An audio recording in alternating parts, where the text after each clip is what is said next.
setelah membaca Al-Quran, sadaqallahul azim, ini pun juga bid'ah. Yang benar, ada satu hadis Nabi SAW, kalau nggak salah riwayat Imam Nasai apa Ibnu Majah, setelah selesai membaca Al-Quranul Karim di luar sholat tentunya, kita membaca apa? Subhanakallahumma wa bihamdika asyhadu an la ilaha illa anta astaghfiruka wa atubu ilaik. Itu yang benar. Bukan sadaqallahul azim.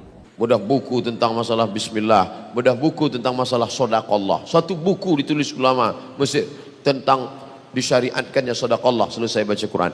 Di antara dalilnya wa tammat kalimatu rabbika sidqa, telah sempurnalah kalimat Tuhanmu yang maha benar, sidqa, sadaqa. Maka setelah itu kita katakan maha benar Allah ni, sadaqallahul azim. Baik, bukan bid'ah.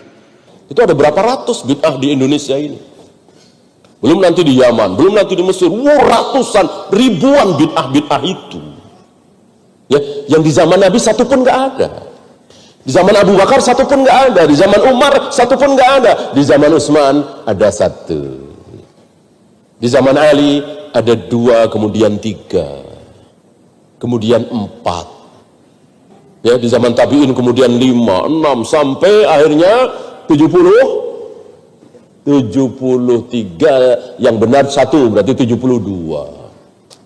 akhirnya 72 kelompok ya.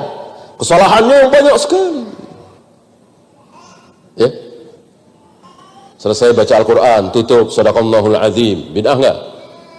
Bid'ah enggak? Ya bid'ah. Bahkan assalamualaikum warahmatullahi, assalamualaikum warahmatullahi, astagfirullahaladzim, astagfirullahaladzim, astagfirullah. Bid'ah enggak? Bid'ah. Yang sunnah cuman astagfirullah, astagfirullah, astagfirullah. Lihat udah di kiri kanan kita bid'ah di mana-mana. Ya, baca salawat sebelum azan. Muadzin baca Allahumma rabb hadhihi da'wati tammah.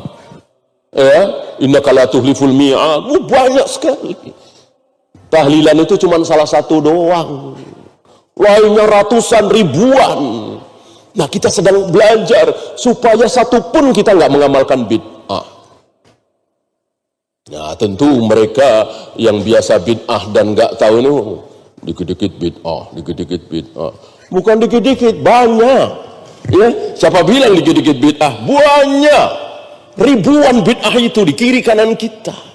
Kalau kita nggak belajar, kena kita terjerumus. Maka kita terus belajar yang disunahkan Nabi itu yang kayak apa. Ya, antum kira minal aizin wal faizin bukan bid'ah? Mana ada Rasul dan para sahabat habis sholat id mengucapkan minal aizin wal faizin? Nggak ada contoh. Yang dicontohkan oleh para sahabat adalah taqabbalallahu minna wa minkum. Bahkan yang sangat terkenal dari TK kita apa? Mau makan, Allahumma barik lana fima razaqtana. Itu dhaif hadisnya. Allahumma lakasumtu ketika berbuka, wa bika amantu dan seterusnya. Ini hadisnya dhaif, mengadzankan bayi hadisnya. Udah berapa ini? Ya. Disinilah perlunya kita belajar agar kita tahu mana yang sunnah, mana yang bid'ah. Kalau kita tahu, insya Allah dengan demikian antum ada profesor, doktor, berjenggot, bersorban, tidak isbal, sekali waktu ngajak maulid misalnya, udah tinggalkan. Sekali mengatakan Allah ada di mana-mana, ya udah tinggalkan. Ya, antum punya modal. Kalau nggak punya modal, gimana bisa tahu? Ya, seperti orang-orang awam itu. Yang penting banyak penontonnya, yang penting banyak followersnya, yang penting banyak dikagumi. Kita tidak. Yang penting dia mengikuti sunnah Rasul apa tidak. Wallahu a'lam. Ada lagi. Jadi kalau ada, memang ada fatwa itu tersebar. Gede itu fatwanya tersebar di mana-mana sehingga orang pada bingung. Jadi kalau mengatakan shadaqallahul azim, bid'ah. Waduh, innalillah. Kalau Anda tidak membaca nggak apa-apa. Memang kalimat shadaqallahul azim itu memang tidak pernah Nabi mengajarkan seperti itu. Dan Nabi tidak pernah mengajarkan waktu selesai baca Al-Quran ya shadaqallahul azim. Tidak pernah ada Nabi mengajarkan seperti itu. Tapi bukan berarti orang ngomong shadaqallahul adzim langsung dikatakan salah. Sebelum kita bicara tentang riwayat atau hujjah, begini loh ya. Kalau orang mau selesai baca Al-Quran itu, ya terserah Anda ngomong apa. Setelah, misalnya, setelah selesai ayat, kemudian selesai. Itu ya boleh, boleh. Cuma tidak ada pahalanya. Selesai. Diganti sholawat juga boleh. Nanti jadi bid'ah kalau sholawat ajib. Kalau selesai nggak bid'ah, macam aneh.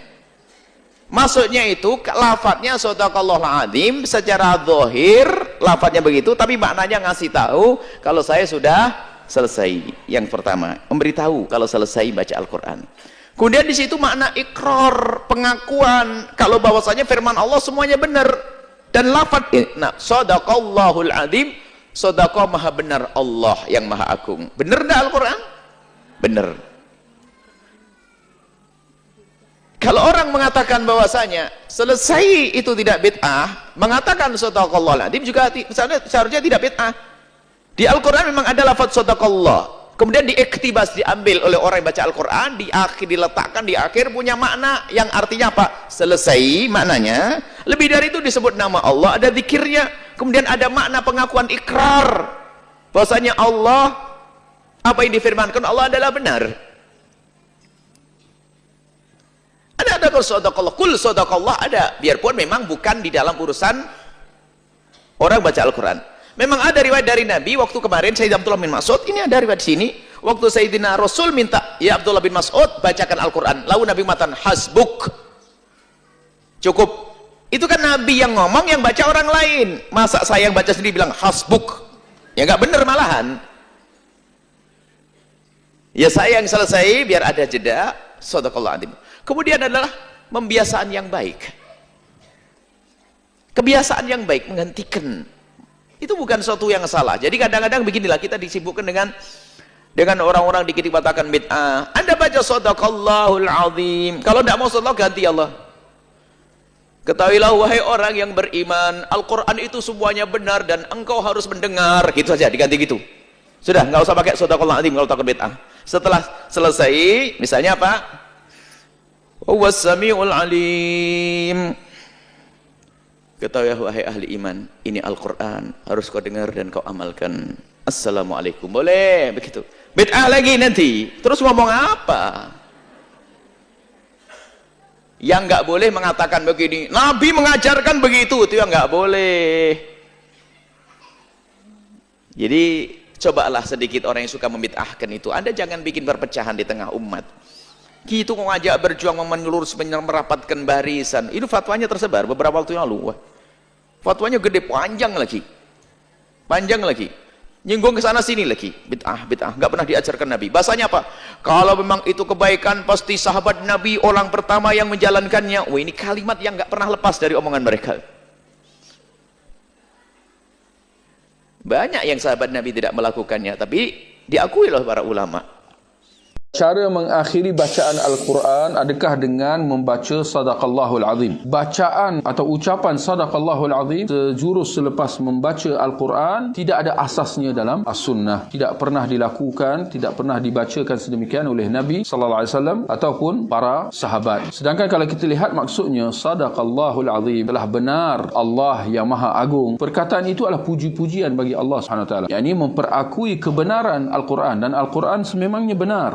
Al-Quran itu semua kalam Allah. Tinggal lagi, puji-pujian ini adalah ibadah. Memuji Allah adalah ibadah. Sedangkan ibadah itu perlu kepada dalil. Tidak ada apa ibadah yang kita nak laksanakan, melainkan hendaklah dia mempunyai asas dan dasarnya dalam Al-Quran dan hadis. Sedangkan dalam hal ini tidak ada petunjuk yang demikian bahawa Rasulullah atau sahabat bila selesai membaca Al-Quran, mereka mengucapkan Sadaqallahu Al-Azim. Apa yang ada ialah apabila sahabat sedang membaca Al-Quran, telah diminta oleh Nabi SAW, bila Nabi nak minta dia berhenti, Nabi kata hasbuk, cukup bagi engkau. Demikian Rasulullah menghentikan bacaan sahabat itu dengan mengucapkan hasbuk. Nabi tak kata sadaqallahul azim seperti barangkali dilakukan di sekolah-sekolah dan seumpamanya. Jadi ini yang sepatutnya diamalkan atau dihidupkan. Kalau si guru nak minta murid itu berhenti bacaan Al-Qurannya, maka diucapkan hasbuk. Itu sunnahnya, bukan sadaqallahul azim. Baik, kalau bukan sadaqallahul azim, ada atau tidak bacaan ucapan lain yang boleh diucapkan? Di sini adanya riwayat yang sahih daripada Aisyah radhiyallahu anha. Dia mengatakan, ma jalasa Rasulullah sallallahu alaihi wasallam majlisan qad, tidaklah Rasulullah duduk dalam mana-mana majlis, wala tala Qur'anan, atau dia membaca ayat-ayat suci Al-Quran, wala salla salatan, atau dia mengerjakan suatu salat, illa khatama dhalik bi kalimat, menyudahinya dengan membaca beberapa perkataan. Apakah perkataan itu? Selepas Nabi selesai majlis, atau selesai membaca ayat suci Al-Quran, atau selesai salat, apakah perkataan-perkataan itu? Kata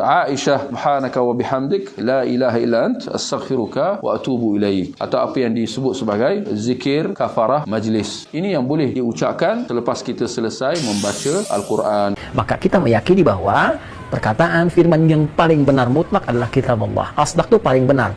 Kalau kita ingin membenarkan apa yang disampaikan Nabi, ingin mengatakan benar ya Rasulullah, Quran itu benar, kita bukan Al-Quran, maka kita katakan sadaqallah wa sadaqa rasuluh, ya kan? Allah maha benar dan Rasulnya benar ketika menyampaikan. Kenapa khatib yang mengatakan sadaqallah wa sadaqa rasuluh nggak disoal, ya kan?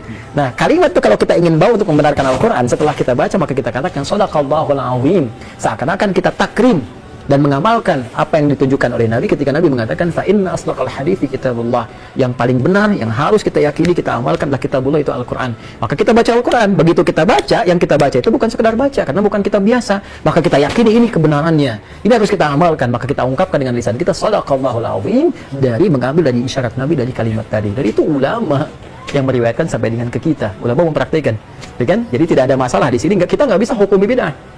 Bidah itu terkait dengan ibadah. Ibadah itu saat bacaan Qurannya, sementara ini di luar Al-Quran, ya kan? Kan nggak ada contohnya dari Nabi. Ingat Joni, jadi kan setiap hukum itu kan ada 4 tadi itu, ya nggak semua kalau nggak ada contoh nggak dikerjakan. Sekarang kita balik tanya contohnya apa coba? Kan nggak ada. Dari situ kita ambil isyarat takrim untuk memuliakan Al-Quran, diambil tadi dan tidak bertentangan dengan syariat. Jadi ngajinya kita perdalam lagi dalam